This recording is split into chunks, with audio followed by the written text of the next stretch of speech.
Ancient Egypt, a civilization that gave us wonders of the world, a sophisticated religion, and a vision of eternal life.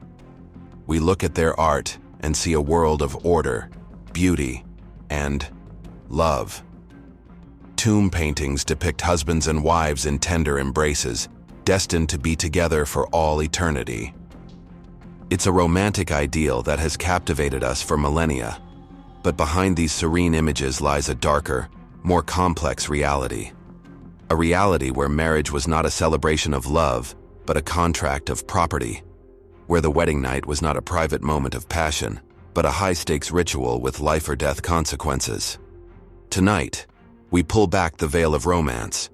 We expose the legal codes, the magical curses, and the brutal traditions that governed the most intimate moments of an ancient Egyptian's life. What you are about to hear is not taught in schools. This is the disturbing truth about the ancient Egyptian wedding night. If you believe that history is written in the shadows, not just in the sunlight, then you've come to the right place.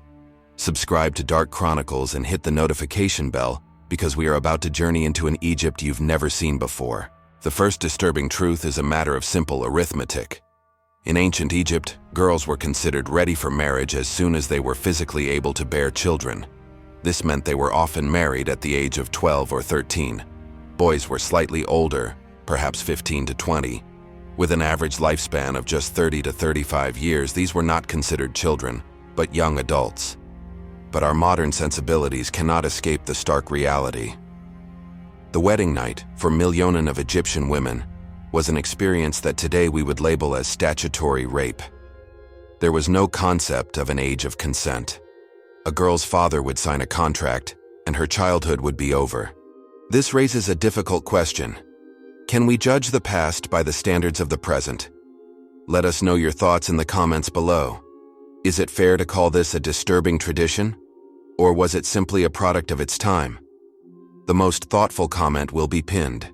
But if the common marriage was unsettling, the royal marriage was a biological horror show. To keep the divine bloodline pure, pharaohs had a sacred duty to marry their own relatives. The ideal bride for a king was his own sister or half-sister. The famous Tutankhamun married his half-sister, Ankhesenamun. Cleopatra VII, the last queen of Egypt, married not one, but two of her younger brothers. This was not a taboo. It was a divine mandate. The wedding night was a sacred act of incest, designed to replicate the union of the gods Osiris and Isis. The consequences were catastrophic. Generations of inbreeding created a genetic disaster. Tutankhamun himself was a frail king, born with a clubfoot and a host of other ailments. His only two children with his sister wife were stillborn. Their tiny, mummified bodies found in his tomb are a silent testament to the true price of divine purity. Imagine that wedding night. Two teenagers, bound by divine law and genetic decay, forced to perform a sacred duty that was slowly destroying their dynasty from within. This wasn't a celebration of love. It was a ritual of self-destruction. For the 99% of Egyptians who were not royalty, marriage was a far simpler affair. There was no grand ceremony, no priest, no vows, no exchange of rings. A couple was considered married the moment the woman moved her belongings into the man's house. The wedding night was, quite literally, the first night. But this simplicity was deceptive. The entire union was governed by a cold, hard contract. These marriage contracts, preserved for millennia on papyrus, reveal a chilling reality. They specified the property the wife brought and the financial penalty the husband had to pay if he divorced her. But they also contained a clause of terrifying power. If a wife was found to be unfaithful, the contract was void, and the punishment was absolute. She could be mutilated, stoned to death, or even burned at the stake. The court could enforce this punishment even if the husband wished to forgive her.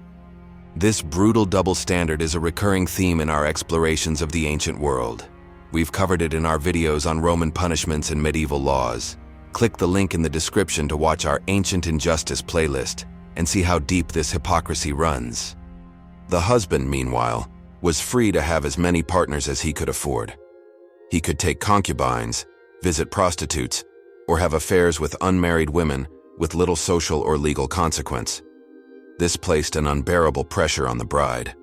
The wedding night was not just about consummation, it was about establishing a lifetime of perfect fidelity under threat of a horrific death.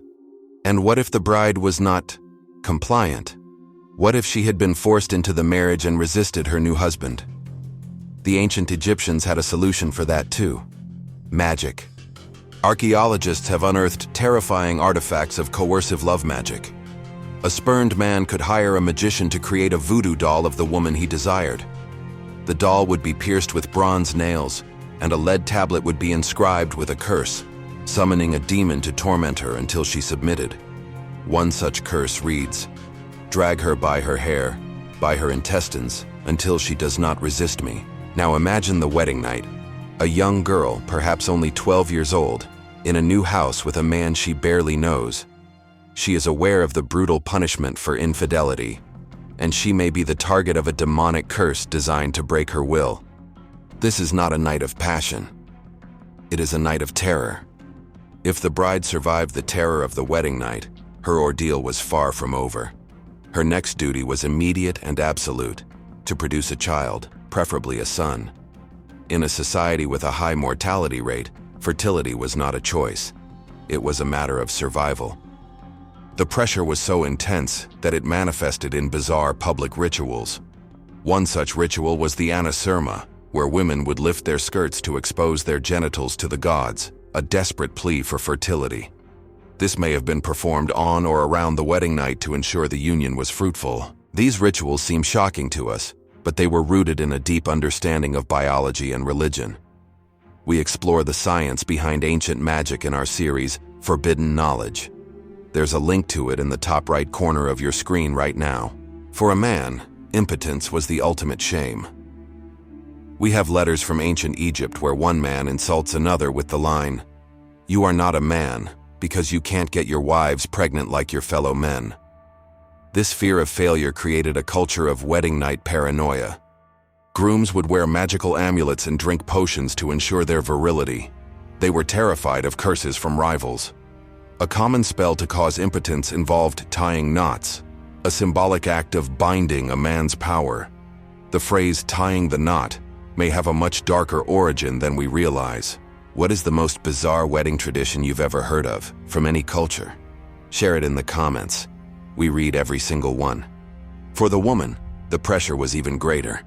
She was blamed for infertility. She would resort to magical remedies and some of the world's first pregnancy tests. One papyrus describes a test where a woman would urinate on barley and emmer wheat seeds. If the barley sprouted, it was a boy. If the emmer sprouted, a girl. If neither sprouted, she was not pregnant. Shockingly, modern science has found this test is about 70% accurate, because the estrogen in a pregnant woman's urine can stimulate seed growth. This obsession with fertility was tied to their core belief in the afterlife.